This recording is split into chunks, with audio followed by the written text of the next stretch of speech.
This is Far Cry New Dawn. I'm just running the in-game benchmark. I've got all the settings set to normal,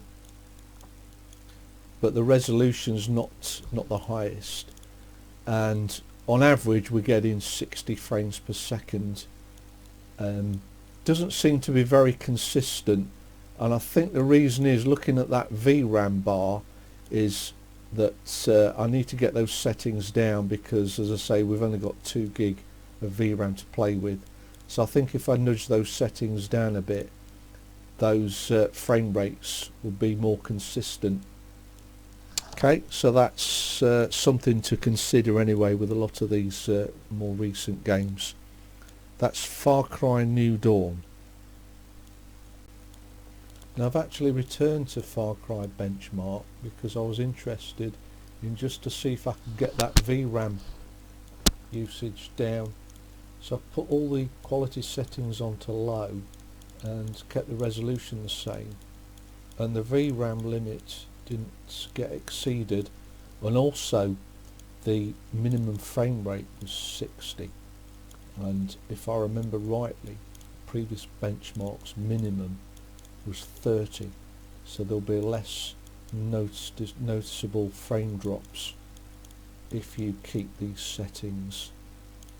Okay, so that's Far Cry New Dawn again on low. We're taking a break from shooters. This is FIFA 18. Now I've got all the settings onto high. That's one below the top quality one, which is ultra, and I've got it on the highest resolution, and at the moment it's a rock solid 60 frames per second. So if you feel like you want to see the ultra quality settings, then go for it, because I don't think this machine will have many problems having that in place. Okay, so that's FIFA 18. This is a great racing game in the Forza Horizon series called Forza Horizon 4, and I've got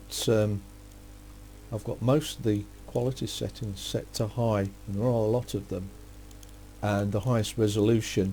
And in this in-game benchmark we're getting high 40s, pretty consistent.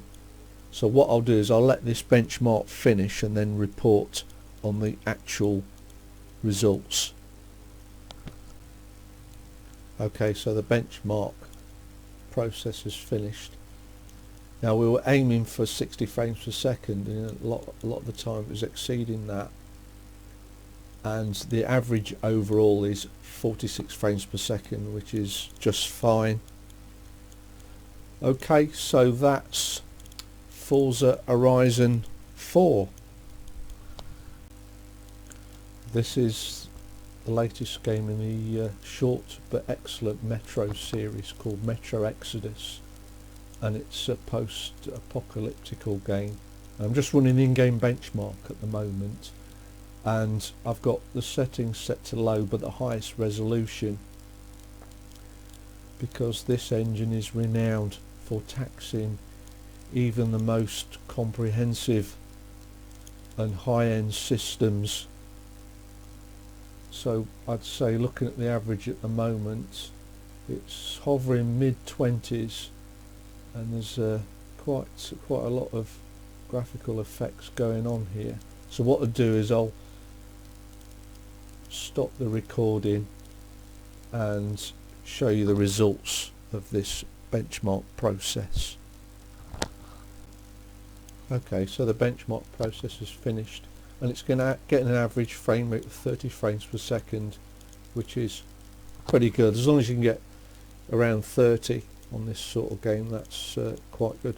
So just looking at the settings that I applied for this, I've got DirectX 12, the resolution is on the maximum, the quality is low, but a couple of the other settings I probably could have dropped down, like texture filtering.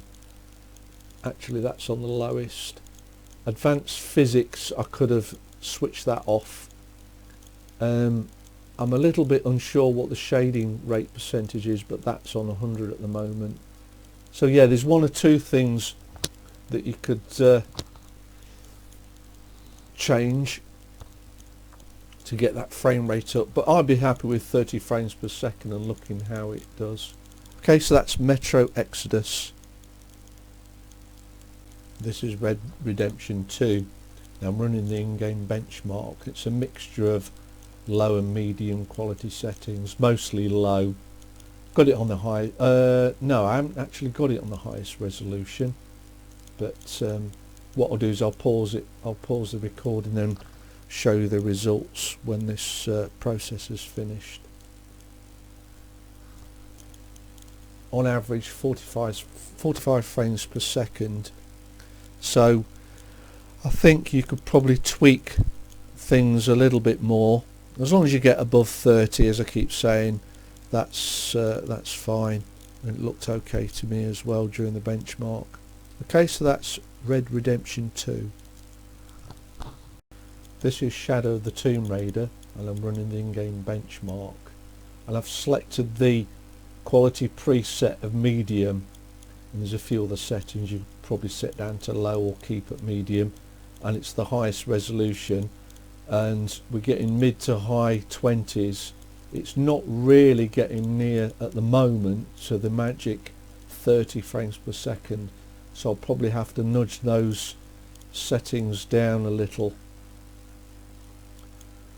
So what I'll do is I'll just let this finish and then tell you the overall results. So this jungle scenes, that's getting higher 30s, but there's not, sorry, higher 20s, but there's not much going on compared to the previous scene.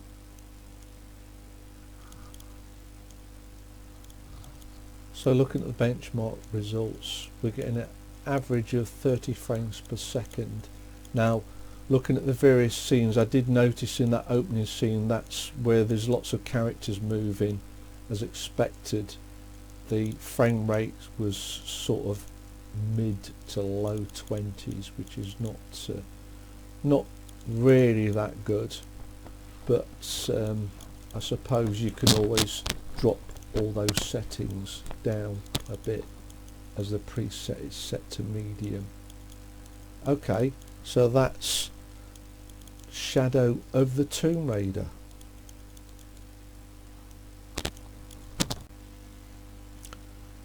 So just to finish off then, this build with an i5 4440 socket, 1150 CPU, 8GB of RAM, an SSD hard drive, and a 2GB GTX 950 graphics card, will run some of the, in quotes, high-end recent games.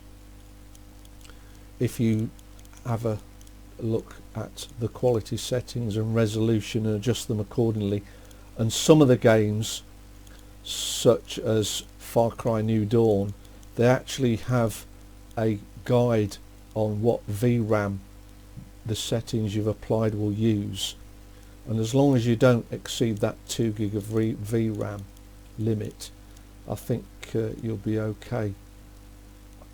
Okay, so if you've got any questions on any other games that you want to run on this system, let me know. Thanks for watching, and don't forget to subscribe.